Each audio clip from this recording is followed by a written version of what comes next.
IBC Tamil வழங்கும் doctor Tamilisai Soundararajan என்னும் நான். Title sponsor GT Holidays, South India's #1 travel brand, powered by Yasco shirts, trousers and dhotis, Tanvi Boutique, Queen of Handlooms, Life, Fertility and Women's Healthcare, special partner Palmshire Serving Flavors.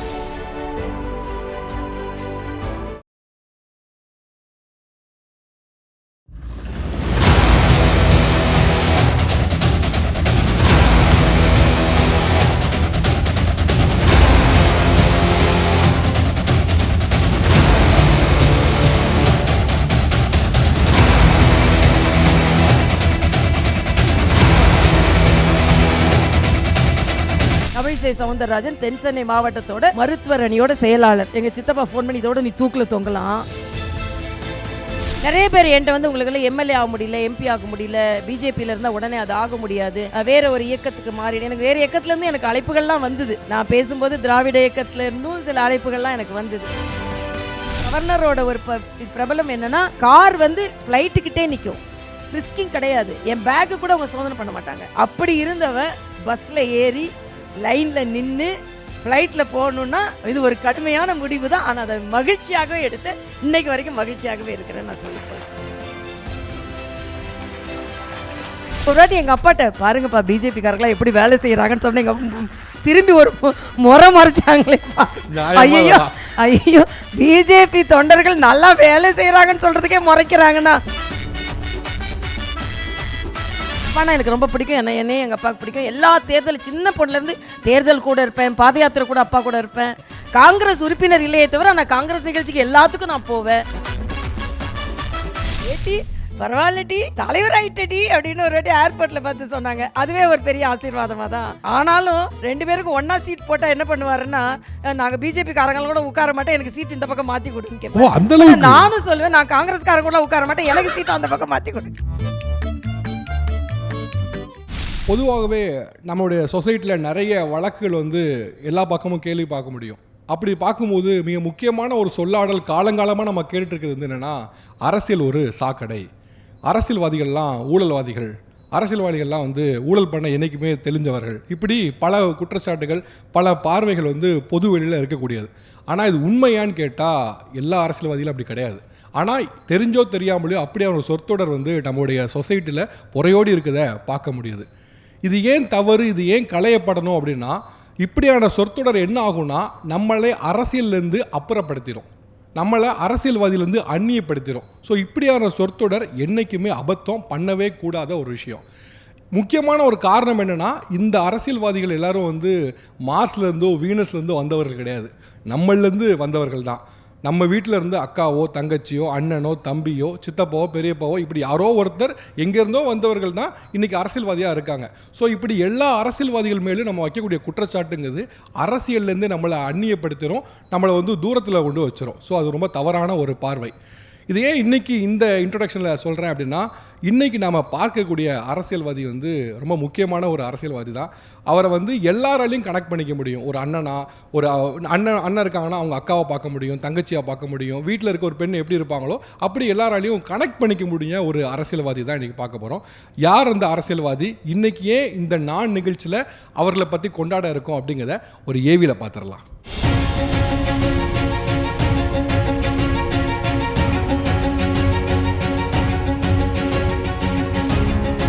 Doctor Tamilisai Soundararajan தென்கோடி தமிழகத்தில் காங்கிரஸ் பாரம்பரியத்தில் பூத்த புதுமை தாமரை, ஆணாதிக்க அரசியல் களத்தில் அதிரடி காட்டும் புலிப்பெண்.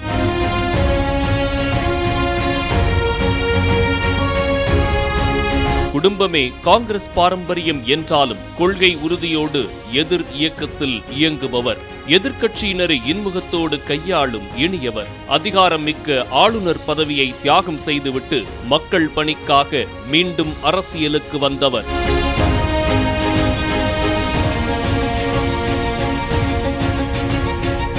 தேர்தல்களில் வெற்றி வாய்ப்புகளை இழந்தாலும் கள அரசியலில் கலங்காமல் நிற்பவர், நாகரிகமான அரசியல்வாதி, நல்ல மருத்துவர், அரசியலில் இளையோருக்கு வழிகாட்டும் டாக்டர் தமிழிசை சவுந்தரராஜன் அவர்களை வரவேற்பதில் பெருமிதம் கொள்கிறது IBC தமிழ். எல்லாருடைய கைத்தட்டல் மூலமா let's welcome doctor Tamilisai Soundararajan அவர்கள்.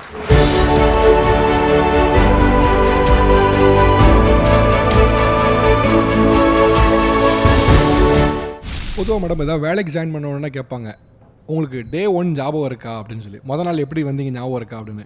உங்களுக்கு டே 1 ஆஃப் பிஜேபி ஞாபகம் இருக்கா? நல்லா ஞாபகம் இருக்கு. அதை மறக்கவே முடியாத ஒரு நாள். இதுக்கு வந்து நான் ஒரு சென்டிமெண்டலாகவும் ஒன்று சொல்லணும். பிஜேபியில் சேரணும் அப்படின்னு நினச்சது வந்து எனக்கு அங்கே யாரையுமே தெரியாது. காங்கிரஸில் எல்லாரையுமே தெரியும், பிஜேபியில் யாரையுமே தெரியாது.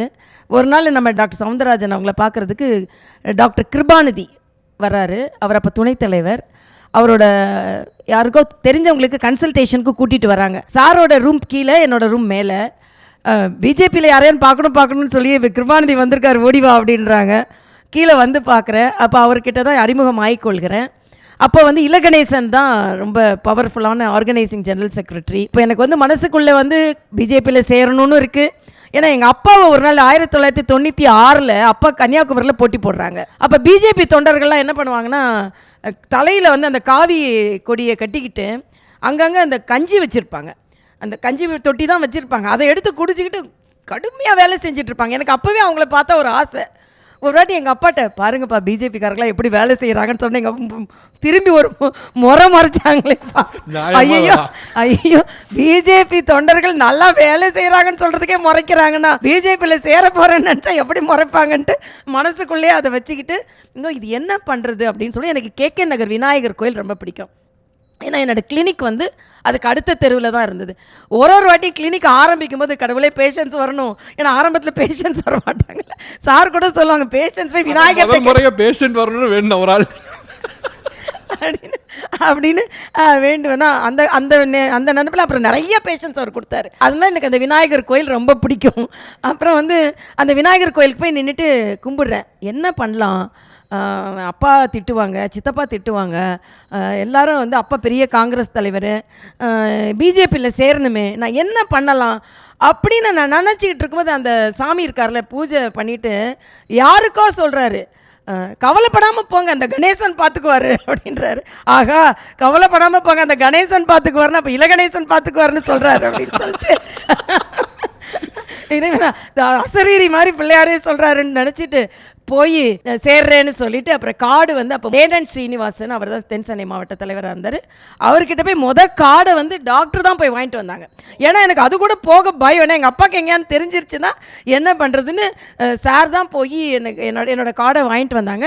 அதில் இன்னொரு கோயின்சிடென்ஸ் என்னன்னா, நான் சேர்ந்த நாள் வந்து செப்டம்பர் 17 இது வந்து அப்புறமா தான் தெரியும் அது மோடிஜியோட பிறந்த நாள். 1999 செப்டம்பர் 17 பாஜகவில் சேர்ந்துட்டு அதுக்கப்புறம் தென்சென்னை மாவட்ட அலுவலகத்துக்கு போய் அங்கே நிறைய மெடிக்கல் கேம்ப்ஸ்லாம் நடக்கும், அதிலலாம் கலந்துக்குவேன். ஸோ இது வந்து அந்த அனுபவம், முதல் அனுபவம். டே 1 உங்களுக்கு அப்படியே பசுமரத்து ஆணி போல் ஞாபகம் இருக்குது. டே 1 வந்தாச்சு, டே 1 ஜாயின் பண்ணாச்சு, உங்கள் ஆசை நிறைவேறிடுச்சு, டாக்டர் உங்களுக்கு ஹெல்ப் பண்ணாங்க, எல்லாம் முடிஞ்சிருச்சு. இதோட சைடு எஃபெக்ட்ஸ் ஒன்று இருக்கும்ல, உங்களுடைய மெடிக்கல் டைமில் சொல்ல போனால் அதோட பின் விளைவுகள், அந்த பின் விளைவுகள் சித்தப்பாட்டேருந்து அப்பா கிட்டேருந்துலாம் வந்திருக்கும். முதல்ல ஹெவியாக ரியாக்ட் பண்ணது சித்தப்பாவா அப்பாவா? 2 பேருமே தான். பின் விளைவுகள் தான், குத்துன விளைவுகள் தான். அதில் வந்து ஒரு நாள் வந்து பூந்தமல்லியில் ஒரு மாநாடு நடக்குது. அந்த மாநாட்டில் மரியாதைக்குரிய ஜனா கிருஷ்ணமூர்த்தி தான் அகில பாரத தலைவர், அவங்க அமர்ந்திருக்கிறாங்க. தமிழ்நாட்டில் முக்கியமானவங்க யாரெல்லாம் சேர்ந்துருக்காங்க அப்படின்னு அது வரைக்கும் நான் அப்பாட்ட சொல்லாமல் ஒரு ரகசியமாக போயிட்டு வந்துட்டு இருந்தேன். அன்றைக்கி தான் வெளிப்படையாக தெரிஞ்சது பூந்தமல்லியில் மாநாட்டில் யாரெல்லாம் புதுசாக சேர்ந்துருக்காங்கன்னு. உடனே ஜனா கிருஷ்ணமூர்த்திக்கு அப்பாவை நல்லா பழக்கம்னால பக்கத்தில் குமரி ஆனந்தனோட பொண்ணு நம்மகிட்ட தான். அப்படியா, குமரி ஆனந்தன் பொண்ணு நம்மகிட்ட இருக்காங்களா, எங்கே வர சொல்லுங்கன்னு மேடைக்கு வரேன். நான் கும்பிடுறேன். அந்த படம் மாலை முரசில் வந்துருச்சு. குமரி ஆனந்தன் மகள் பாஜகவில் இணைந்தார் அப்படின்னு தலைப்புச் செய்தி எனக்கு கலைப்புச் செய்தி ஆகிடுச்சு. அப்பா வந்து ராமநாதபுரத்தில் தான் நினைக்கிறேன், இல்லை ராமநாதபுரத்தில் டூரில் இருக்காங்க. சாருக்கு ஃபோன் பண்ணி என்னதான் நடக்குது அங்கே அப்படின்னு கேட்குறாங்க. நான் ஒன்றுமே சைலண்ட்டாக இருக்கேன். அதான் அப்பான்றது திட்டிட்டு சரி நல்லா இருக்கட்டும் அப்படி சொன்னாங்க. திட்டுறதுல கடைசியில் அப்படி சொல்லிட்டு வச்சுட்டாங்க. 10 மாதம் பேசலை. 10 மாதம் எங்கள் அப்பானா எனக்கு ரொம்ப பிடிக்கும், என்னையும் எங்கள் அப்பாவுக்கு பிடிக்கும். எல்லா தேர்தல் சின்ன பொண்ணுலேருந்து தேர்தல் கூட இருப்பேன், பாத யாத்திரை கூட அப்பா கூட இருப்பேன். காங்கிரஸ் உறுப்பினர் இல்லையே தவிர நான் காங்கிரஸ் நிகழ்ச்சிக்கு எல்லாத்துக்கும் நான் போவேன். ஆனால் எனக்கு வந்து அந்த அப்பா வந்து 10 மாதம் என்கிட்ட பேசலை. அப்புறம் ஒரு கடிதம் எழுதினேன். எங்கள் அம்மா சொல்லுவாங்க, நீங்கள் தான் அவளை தைரியமாக வளர்த்தீங்க, அப்புறம் அவள் ஒரு கட்சியில் சேர்ந்து அவள் பாட்டுக்கு இருக்க வேண்டியது உங்களுக்கே அவ்வளோ கோவம் வருதுன்னு எங்கள் அம்மா கேட்பாங்க. ஒரு கடிதம் எழுதினேன், நீங்கள் தான் என்னை தெய்வீகமும் தேசியமும் 2 கண்கள்னு சொன்னீங்க. அதன்படி நான் வளர்ந்தேன். எனக்குன்னு ஒரு ஆசை, எனக்கு அரசியல்வாதியானது, எனக்கு காங்கிரஸ் பிடிக்கலை. அதனால் நானே ஒரு கட்சியை நான் தேர்ந்தெடுத்து கொண்டேன். இதில் வந்து உங்கள் மகளாக எந்த விதத்துலையும் நல்ல பேர் வாங்குவேனே தவிர கெட்ட பேர் வாங்க மாட்டேன். அதனால் நீங்கள் எனக்கு ஆசீர்வாதம் பண்ணுங்கள் அப்படின்னு ஒரு கடிதம் எழுதி கொடுத்தேன். அதுலேருந்து கொஞ்சம் கொஞ்சம் பேசுவாங்க. அதுக்கப்புறம் எனது ஒவ்வொரு உயர்வாக வந்த உடனே என்கிட்ட பேச ஆரம்பிச்சிட்டாங்க. நான் மாநில தலைவர் ஆன உடனே அசோக் நகரில் போய் ஆஞ்சநேயர் கோயிலுக்கு போய் பிரசாதம் வாங்கிக்கிட்டு வந்து வீட்டில் வந்து கொடுத்து ஒரு மாநில தலைவராக ஒரு கட்சிக்காரதுன்றது மிக மிக கடினமான விஷயம். அதை அச்சீவ் பண்ணிட்டேன். நான் நம்ம இல்லாமல் இன்னொரு கட்சியில் சேர்ந்து தானாக மேலே வர முடியுமா? அரசியல் என்பது ஆண்களுக்கானது, நம்மளோட துணை மாறிலாம் இல்லாமல் இவளால் வர முடியுமான்னு தான் நான் ரொம்ப வருத்தப்பட்டேன். ஆனால் அவளே ரொம்ப கடுமையான உழைப்பில் வந்துட்டு அதனால் இன்னும் மேலே வந்துடுவான்னு அவங்க ஆசீர்வாதம் பண்ணாங்க. அதனால் அப்பாவுக்கும் எனக்கு வந்து அப்போ விரிந்த விரிவு இன்னும் முழுசாக ஒட்டலை, அது அப்படியே தான் இருக்கானே, எங்கள் கூட தான் இருக்காங்க, நல்லா பேசுவாங்க. பட் அரசியலில் 2 பேருமே பேச மாட்டோம். உங்கள் 2 பேரும் அரசியலே பேச மாட்டீங்களா? அப்பாவும் நானும் பேசவே மாட்டோம். மற்றெல்லாம் பேசுவீங்க, அரசியல் மட்டும் பேச மாட்டீங்க. அவங்க காங்கிரஸ் பற்றி பேச மாட்டாங்க, நான் பிஜேபி பற்றி பேச மாட்டேன். எப்படி டாக்டர் இப்போ நீங்கள் இப்போ ஒரே வீட்டில் உட்காந்து டைனிங் டேபிள் சாப்பிட்றீங்க, அப்படி சந்திப்புக்குள்ளே ரொம்ப குறைவு தான். ஏன்னா நான் காங்கிரஸில் அப்பா இருந்து ரொம்ப ஆக்டிவாக இருக்கும்போது ரொம்ப வந்து சந்திக்கலாம் மாட்டாங்க. அப்படி குடும்ப விழாக்களில் சந்திக்க வந்தால் கூட எல்லாம் நல்லா இருக்கீங்களா, நல்லா போகிறீங்களா அப்படி தான் கேட்பாங்களே தவிர அரசியலில் கட்சிக்குள்ளே இது கட்சி அப்படிலாம் என்றைக்குமே விவாதித்ததே கிடையாது. அப்போ அன்றாட விஷயம் பேசாட்டி கூட இப்போ டிமானிசேஷன், ஜிஎஸ்டி இந்த மாதிரி இல்லை அப்பாட்ட பேசுனது கிடையாது. நான் என்னோட இதில் உறுதியாக இருப்பேன், அவங்களோட உறுதியாக இருப்பாங்க, பேசுனது கிடையாது. உங்களுக்கு அவங்களோட பயமா இல்லைன்னா வந்து பயம் இல்லை, இது என் கட்சி, எனக்கு தான் அதில் உரிமை இருக்கு, இதை ஏன் நான் அப்பாட்ட பேசணும் அப்படின்றது. பட் ஒரு காமன் இஷ்யூ தானே டிமானிசேஷனோ ஜிஎஸ்டியோ, பொதுமக்களோட இஷ்யூ தானே, அதை கேட்குறேன். இல்லை பேசுனது கிடையாது, பேச மாட்டேன். ஏன்னா அவங்க ஒரு கருத்து சொன்னாங்கன்னா அப்புறம் எனக்கு கோவம் வரும், டிபேட் ஆகிடும்ல அது, அதனால வேணான்னு விட்டுருவேன். அப்பாவும் விட்டு வைக்கிறது இல்லை. ஓகே, அப்பாவோட ரியாக்ஷன் பார்த்துட்டோம். வசந்திற்கோட நிறுவனர் திரு வசந்த், உங்களோட சித்தப்பா, அவர் ரொம்ப ஹெவியா உங்களுக்கு ரியாக்ட் பண்ணாரு கேள்விப்பட்டேன். ஆமா அவர் என்ன தொலைபேசியில் தொடர்பு கொண்டு ரொம்ப கடுமையாக விமர்சனம் செஞ்சார். 2 முறை விமர்சனம் செஞ்சார். ஒரு முறை என்னன்னா, நான் வந்து என்னை வந்து எல்லாரும் என்கிட்ட என்ன சொன்னாங்கன்னா, நீங்கள் இன்னாரோட மகள் காங்கிரஸில் இருக்கீங்கன்னா அப்போ அத்வானி தான் பெரிய தலைவர், வாஜ்பாய் பெரிய தலைவர், நீங்கள் டெல்லிக்கு போங்க, டெல்லிக்கு போய் நான் இந்த காங்கிரஸ் தலைவரோட மகள்னு சொன்னி நீங்கள் அங்கே சேர்ந்தீங்கன்னா உங்களுக்கு நல்ல பதவி கிடைக்கும், அதனால நீங்கள் அப்படின்னு எனக்கு நிறைய ஆலோசனை சொன்னாங்க. நான் சொன்னேன், இல்லை கட்சியில் நான் தென்சென்னையில் தான் இருக்கிறேன், நான் வந்து உறுப்பினராகி அடிப்படை உறுப்பினர்லேருந்து கட்சியில் வரணும். அதனால் நான் எனக்கு வந்து அடிக்கடி ஒன்று சொல்லுவேன், அப்பாவோட பேர் வந்து எனக்கு விசிட்டிங் கார்டாக இருக்கலாமே தவிர அட்மிஷன் கார்டாக இருக்கக்கூடாது, அதனால் நானே வரேன்னு சொல்லிவிட்டு நான் இங்கே மாநிலத்தில் தான் சேர்ந்து அப்போ மாநிலத்தில் பதவி அறிவித்தாங்க. தென் சென்னையோட மருத்துவர் அணியோட செயலாளர். இது என்ன கட்சியில் உள்ளவங்க மற்றவங்களுக்கு நான் சொல்லிக்கிறேன், ஒரு இப்படி ஒரு பதவி கிடைச்ச உடனே ஐயோ எனக்கு இதுதான் நினைக்கக்கூடாது அப்படின்றது. அதான் எங்கள் சித்தப்பா உடனே ஃபோன் பண்ணாங்க. ஆனால் காலையில் அடுத்த மாலை முரசில் ஒரு சின்னதாக வந்திருந்தது, தமிழிசை சவுந்தரராஜன் தென் சென்னை மாவட்டத்தோட மருத்துவர் அணியோட செயலாளர். எங்கள் சித்தப்பா ஃபோன் பண்ணி இதோட நீ தூக்கில் தொங்கலாம். ஆமாம், என்னன்னா தென் சென்னையா அதில் மருத்துவ அணியா, அதில் ஒரு செயலாளரா, தென் சென்னையா அதில் தலைவர் கிடையாது, மருத்துவர் அணியா, சரி மருத்துவர் அணிக்கு தலைவர்னா அதுவும் கிடையாது, ஒரு தென் சென்னையில் ஒரு மருத்துவ பிரிவில் ஒரு செயலாளர் ஆகிறதுக்கு தான் எங்களெல்லாம் பகைச்சிட்டு பெரிய பதவி வாங்கிட்டியா அப்படின்னாரு. உடனே நான் சிரிச்சுக்கிட்டே, பெரிய பதவியில் நான் அடிப்படையிலேருந்து வரணும்னு நினைக்கிறேன். இது மட்டும் இல்லை, நான் சேர்ந்த உடனே எங்கள் அப்பாவுக்கு தெரிஞ்ச தொண்டர்களெல்லாம் தொலைபேசியில் தொடர்பு கொண்டு அப்பாவை எதிர்த்து இப்படி பண்ணுறதை விட நீங்கள் ஏன் இப்படி பண்ணுறீங்க அப்படின்னு ரொம்ப வசைப்பாடியவர்கள் அதிகம். இதை இப்படி பண்ணுறதோட நீ தூக்கில் தொங்கியிருக்கலாமான்னு சொன்ன தொண்டர்கள்லாம் இருக்காங்க. ஆனால் இன்றைக்கி அப்படி சொன்ன தொண்டர்களே பரவாயில்ல தலைவி ஆகிட்டேன்னு வாழ்த்துறாங்க. அது எனக்கு பெரிய பாக்கியமாக இருக்குது. அதுதான் பாயிண்டாக இருந்தது. அடிப்படை உறுப்பினராக இருந்ததுக்கப்புறம் மருத்துவ அணியோட செயலாளர் ஆகி அதுக்கப்புறம் வரீங்க. அந்த அடிப்படை உறுப்பினர் மருத்துவ அணி செயலாளர்களாக இருந்து எப்போவுமே பிரிவிலேருந்து பேரண்ட் பாடிக்கு வர்றது ரொம்ப கஷ்டம். அப்புறம் நான் அதில் பொதுச் செயலாளராகி அதுக்கப்புறம் அதுலேயே அகில பாரத மருத்துவர் அணியில் வந்து அப்புறம் இப்போ மாநிலத்தோட பேரண்ட் பாடியில் மெயின் பாடியில் பொதுச் செயலாளராகி துணைத் தலைவராகி அகில பாரத செயலாளராகி அந்த கட்சிக்கே தலைவரானதான் ஹைலைட். ஏன்னா தமிழக சரித்திரத்தில் ஒரு தேசிய கட்சிக்கு அப்பா தலைவராக இருந்தாங்க, நேர் எதிரான கொள்கை விட இன்னொரு தேசிய கட்சிக்கு 5.5 வருடம் காங்கிரஸ் தலைவரோட மகள் தலைவராக இருந்தாங்கன்றது ஒரு சரித்திரம் தானே, மிகப்பெரிய சரித்திரம் தானே. இதில் ஆக்சுவலாக ஒரு மெசேஜ் என்ன அப்படின்னா, இதில் எதுவுமே ஸ்கிப் பாயிண்ட் இல்லை. அதாவது இங்கே வந்தேன், அதுக்கப்புறம் டேரெக்டாக 4th பாயிண்ட்டுன்னு இல்லை.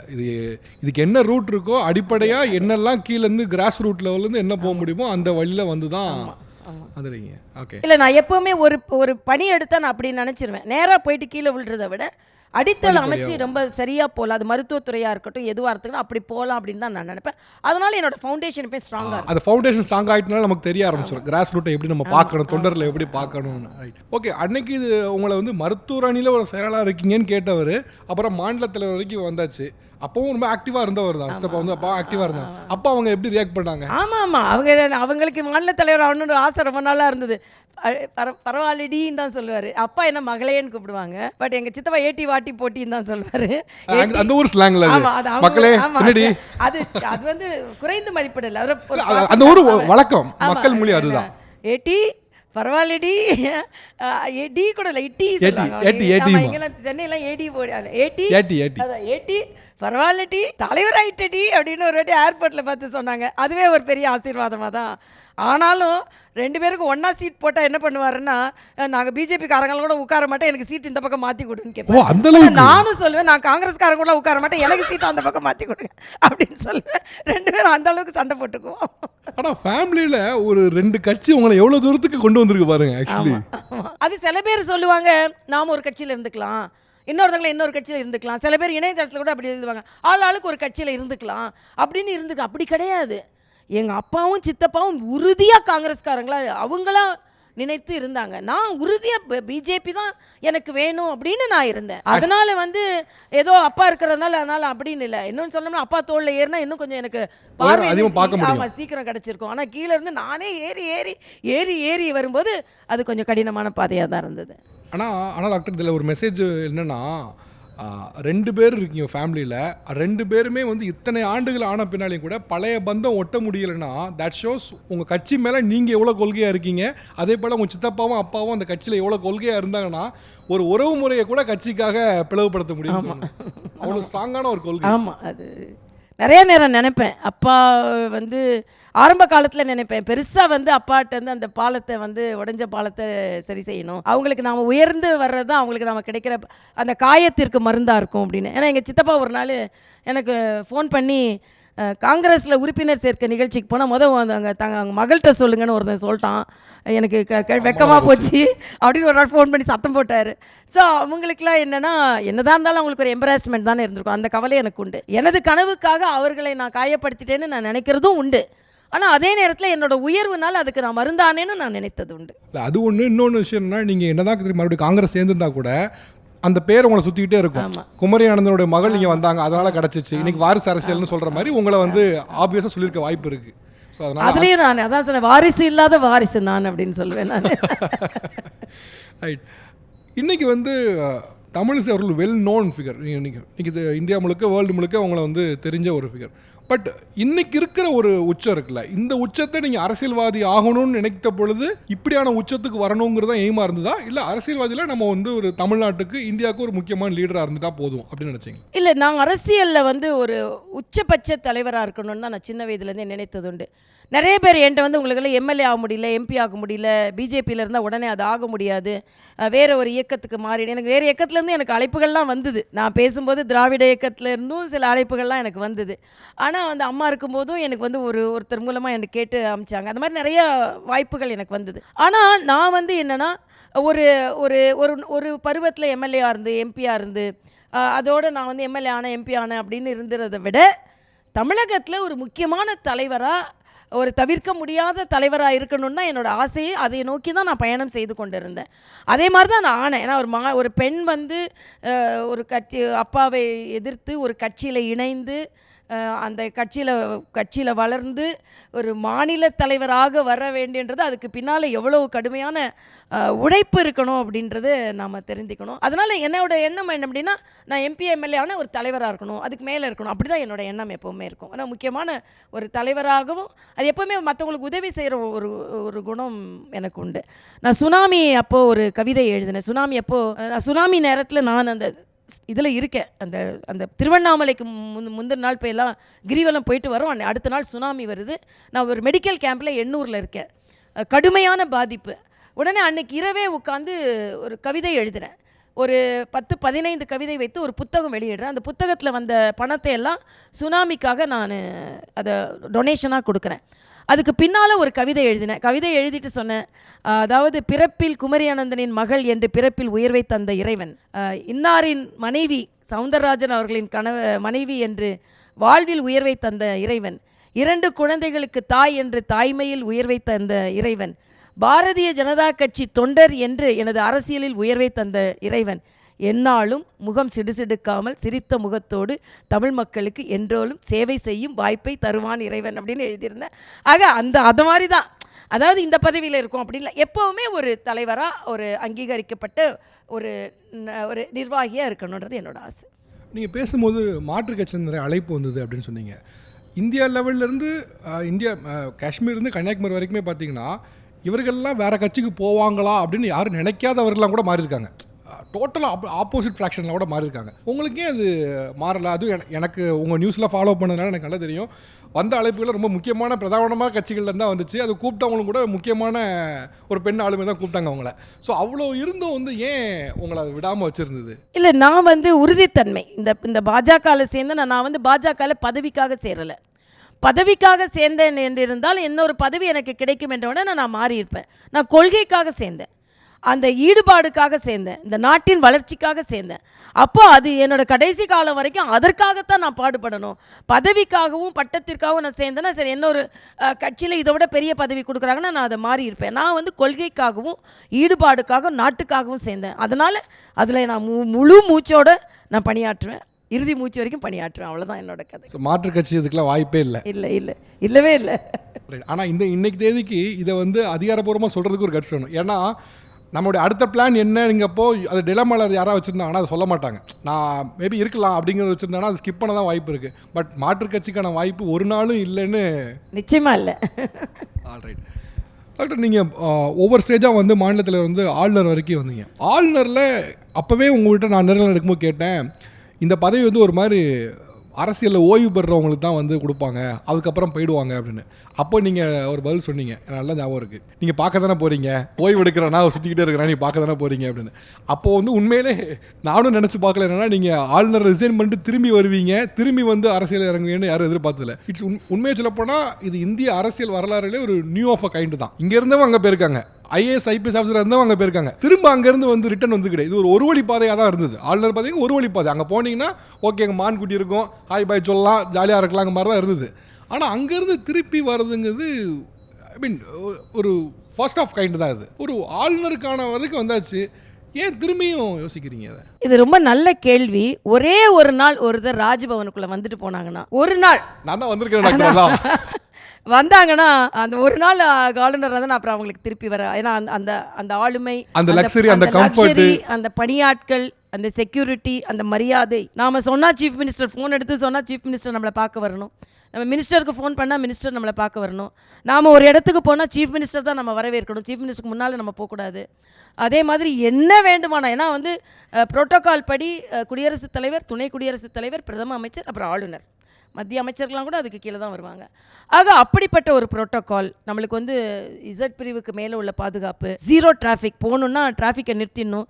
இவ்வளவு வசதியை வைத்துக்கொண்டு ஒருவர், அதுவும் கால அவகாசம் இன்னும் இருக்கலான்னு இருக்கும்போது, இன்னும் பல ஆண்டுகள் இருக்கலான்னு இருக்கும்போது, சிலனா ஒருவேளை ஓகே நம்ம வந்து ரிட்டையர் ஆக போகிறோம் அப்படின்னா பரவாயில்ல, பருவமும் இன்னொரு பருவமும் தருகிறேன் என்று தான் சொல்லியிருந்தாங்க. இவ்வளவும் வைத்துக்கொண்டு இன்னும் சொல்லப்போனால் நான் பெருமையாக எனது தலைவர்களுக்கு, மரியாதைக்குரிய பாரத பிரதமருக்கு நான் நன்றி சொல்லணும்.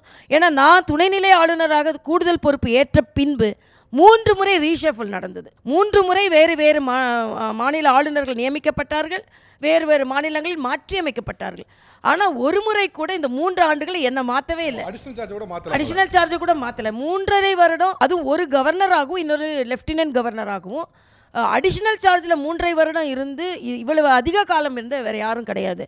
அதுவும் பெண் கவர்னர். அதே போல நீங்க மாநில தலைவர் இருந்தப்போ கூட மாற்றப்படவே இல்லை. பல நேரம் நியூஸ் வந்துகிட்டே இருக்கும், இன்னைக்கு மாற்ற போறாங்க, நாளைக்கு மாற்ற போறாங்க, மாத்திடுவாங்க, சுட சுட செய்தி வரும், இன்னைக்கு மாத்திடுவாங்க. நான் அடிக்கடி சொல்லுவேன், அதிகமாக மாற்றிடுவாங்க, பேர் வாங்கினது நான் தான், அதிக நாட்கள் மாநில தலைவராக இருந்ததும் நான் தான். ஹிஸ்டரியில் நீங்களே ரிசைன் பண்ற வரைக்கும் நீங்க தான் மாநில தலைவர். ஆக அந்த மாதிரி ஒரு லக்ஸரியஸ் லைஃபுக்குள்ளே வந்துட்டு அதை மாற்றி யோசிக்கணும். இப்போ டிராஃபிக் இருக்காது, டிராஃபிக்கில் போகணும், நாம் செக்யூரிட்டி இருக்க மாட்டாங்க, பணியாட்கள் இருக்க மாட்டாங்க, நம்ம போன உடனே முதல் வரிசையில், அதுவும் சாதாரண சேர் இல்லை, அதுக்குன்னு ஒரு சேர், அந்த ராஜா சேர் மாதிரி உட்கார்ந்துருக்கும், அதில் நமக்கு இடம் கிடையாது. இது எல்லாம் இருந்தாலும் அந்த சிம்மாசனத்தை விட மக்கள் மனதில் அமர்ந்திருக்கும் சிம்மாசனம் தான் பெரிது என்று நான் நினைச்சதுனால தான். இந்த நினைப்பு சாதாரண நினைப்பாக இருக்காது. அடுத்த நாளில் டிராஃபிக் எனக்காக நிற்காது. ஏன்னா சுகத்தை அனுபவிச்சுட்டு, சுகம் வரலன்னா பரவாயில்ல, 4.5 வருடம் சீஃப் மினிஸ்டர் என்னை வரவேற்பார். நான் ஒரு இடத்துக்கு போனால் செக்யூரிட்டி என்னை கூட்டிகிட்டு வருவாங்க. இங்கே நிற்கிறதுக்குள்ளே அவங்க டைமை பார்ப்பாங்க, அந்த பண்ணுவாங்க, அடி பண்ணுவாங்க, பிடிப்பாங்க. இது எல்லாம் இல்லாமல் நான் இருக்கணும்னா நினைச்சு கூட யாரும் பார்க்க மாட்டாங்க. வாலண்டரியில் அதுவும் நாளைக்கு அந்த பதவி போகுதுன்னா வேற விஷயம். இன்னும் காலம் இருக்கும்போது இதுதான் என்னோட தன்மை. இதை தமிழக மக்கள் புரிந்து கொள்ள வேண்டும் என்று நான் அடிபணிந்து கேட்டுக்கொள்கிறேன். சில நேரம் நீ பதவிக்காக வந்த, அதுக்காக வந்து ஆளுநர் பதவிக்கு மேலே என்ன பதவிங்க கிடைக்க முடியும்? ஒன்றும் கிடையாது. ஆனால் என்னோட எண்ணத்தை தமிழ் மக்கள் புரிந்து கொள்ள வேண்டும். அவர்களோடு அவர்களாக, மக்களோடு மக்களாக இருந்து, அவர்களில் இருந்து உயர்ந்து அவர்களுக்கு சேவை செய்ய வேண்டும் என்பதான் எனது ஆசை. ஆக்சுவலாக டாக்டர், தமிழில் ஒரு அழகான ரெண்டு வரி வருது, நீங்கள் சொல்லும் போது தான் ஞாபகம் வருது. ஒரு முறை ஆடம்பரத்தை அனுபவித்து விட்டால் அது அத்தியாவசியமாகி விடுகிறது அப்படின்னு. அதுபோல் நீங்கள் வந்து கிட்டத்தட்ட 4 இயர்ஸ் 5 இயர்ஸ் இருக்க மாட்டோம், 4 இயர்ஸ், ஒரு 4 இயர்ஸ் அந்த ஃபுல் லக்ஸரி நீங்கள் பார்த்துட்டீங்க. அதுவும் லெஃப்டினன்ட் கவர்னர் இருந்தீங்க. இப்போ அந்த தெலுங்கானாவோட லெஃப்டினன்ட் கவர்னர் இன்னும் பவர் ஜாஸ்தி. கிட்டத்தட்ட உங்களுக்கு சீஃப் மினிஸ்டர் பக்கத்தில் ரொம்ப நெருக்கமான ஒரு பவரும் கூட. அவ்வளோ தூரம் இருந்துட்டீங்க. ஆல் ஆஃப் அ சடன் இது எல்லாத்தையும், இந்த அதிகாரம், இந்த லக்ஸரி, இந்த பவர், இது எல்லாத்தையுமே அப்படி தட்ஸ் வேணாம் அப்படின்னுங்கிற முடிவை ஓவர் நைட்டில் எடுக்க முடிஞ்சுதா, இல்லை அது கொஞ்சம் டைம் எடுத்து இது பண்ண முடியுமா, பண்ணலாமா, நம்மளோட அரசியல் ஃபியூச்சர் என்ன, அப்புறம் இந்த இதெல்லாம் விட்டு நம்ம இருக்க முடியுமா, இதெல்லாம் நீங்கள் நிறைய ரொம்ப திங்க் பண்ணி எடுத்தீங்களா, இல்லை ஆல் ஆஃப் அ சடன் முடிச்சிட்டிங்களா? இல்லை, நான் அரசியல் தலைவராக வரணும், மக்கள் பணிக்கு திருப்பி வரணுன்ற ஆசை எனக்கு இருந்துகிட்டே இருந்தது. ஆனால் இந்த முடிவு எடுத்தது வந்து ஆல் ஆஃப் அ சடன் தான் எடுத்தேன். நான் ஓவர் நைட்டில் தான் எடுத்தேன். ஏன் எடுத்தேன்னா, இதுக்கு மேலே நமக்கு வாய்ப்பு வருமானு. ஏன்னா மரியாதைக்குரிய பாரத பிரதமர் வந்து ராஜ்பவனில் தங்குறாங்க. அவர்கிட்ட நான் பல முறை சொல்லியிருக்கிறேன், எனக்கு வந்து அரசியல் தான், நான் 2 இடத்துலையும் நல்லா பணியாற்றினால விட்டுறாங்க. ஒரே நாளில் இதெல்லாம் விட்டுட்டு, ஏன்னா வந்து நீங்கள் கவர்னர்லேருந்து வரன்னு முடிவெடுத்தா கூட எப்படின்னா அதுக்குன்னு ஒரு ப்ரோட்டோகால் இருக்குது, ஆஃப் கொடுப்பாங்க. அதுக்கப்புறம் வந்து வாலண்டரியாக ரிட்டையர் ஆகலைன்னா அவங்களுக்கு திருப்பி செக்யூரிட்டி இருக்குது, அவங்களுக்கு செக்ரட்டரி இருக்குது. ஸோ முன்னாள் ஆளுநர்களாக இருந்தால் கூட அந்த வசதிகளை கொண்டு வருகின்ற தன்மையும் இருக்குது. நான் சடனாக விட்டுட்டு வந்ததுனால அதில் வந்து எதுவுமே நான் பென்ஷன் கூட கிடையாது. ஒரு 3.5 லட்சம் சம்பளம் வாங்கிட்டு இருந்த நபர் அடுத்த நிமிடம் ஒன்றுமே இல்லைன்னு முடிவு பண்ண. வசதி என்பது உண்டு, சம்பளமும் இருக்குது, அதுக்கு அது எல்லாம் வேண்டான்னு முடிவு பண்ணுறதுக்கு மிக கடுமையான ஒரு மனது வேண்டும். மரியாதைக்குரிய பாரத பிரதமர் ராஜ்பவனில் வந்து தங்குறாங்க.